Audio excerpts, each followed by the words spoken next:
Ang pahayag kay Juan. 22 kabanata. Ipinakita rin sa akin ng anghel ang ilog na nagbibigay buhay.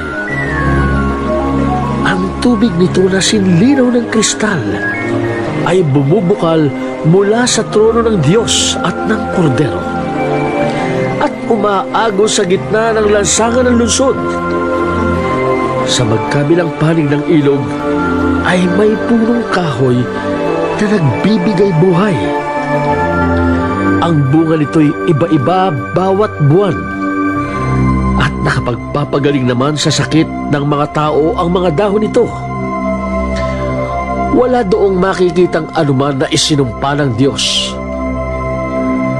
Makikita sa lungsod ang trono ng Diyos at ng Kordero at sasambahin siya ng kanyang mga lingkod.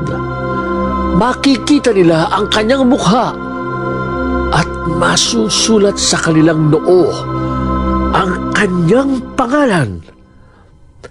Dooy wala ng gabi, kaya't hindi na sila mangangailangan pa ng mga ilaw o ng liwanag ng araw, sapagkat ang Panginoong Diyos ang magiging ilaw nila at maghahari sila magpakailanman.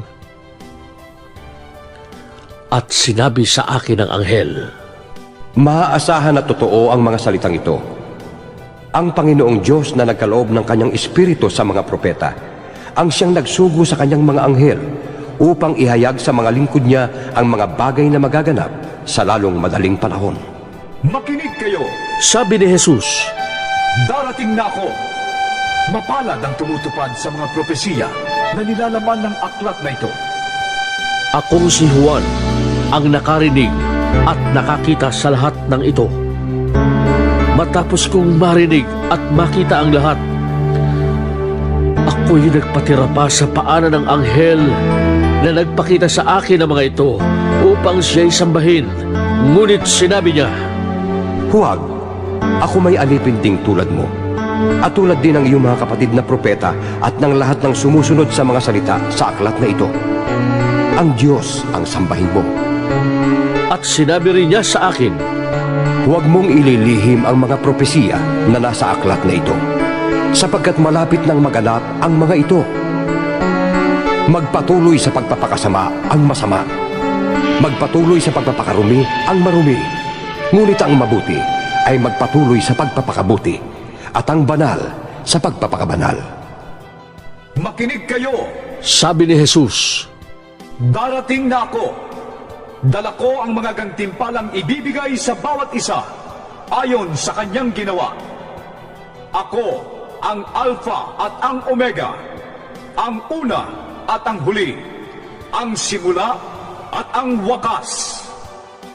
mapapalad ang naglilinis ng kanilang kasuotan, sapagkat bibigyan sila ng karapatang pumasok sa lungsod at kumain ng bunga ng punong kahoy na nagbibigay buhay.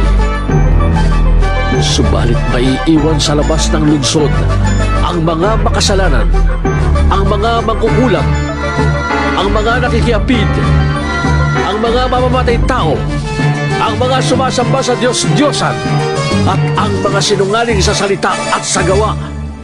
Akong si Jesus ang nagsugo sa aking anghel upang ang mga bagay na ito'y ipahayag sa inyo na nasa mga iglesia. Ako'y mula sa angkan ni David. Ako ang maningning na tala sa umaga. Sinasabi ng Espiritu at ng babaeng ikakasal, Hali kayo! lahat ng nakakarinig nito ay magsabi rin, Hali kayo! lumapit ang sinumang nauuhaw. Kumuha ang may gusto ng tubig na nagbibigay buhay. Ito'y walang bayad. Akong si Juan ay nagbibigay ng babala sa sinumang makarinig sa mga propesiya na nasa aklat na ito. Ang sinumang magdaragdag sa nilalaman ng aklat na ito ay daragdagan ng Diyos ng parusa. Idaragdag sa kanya ang mga salot na nakasulat dito.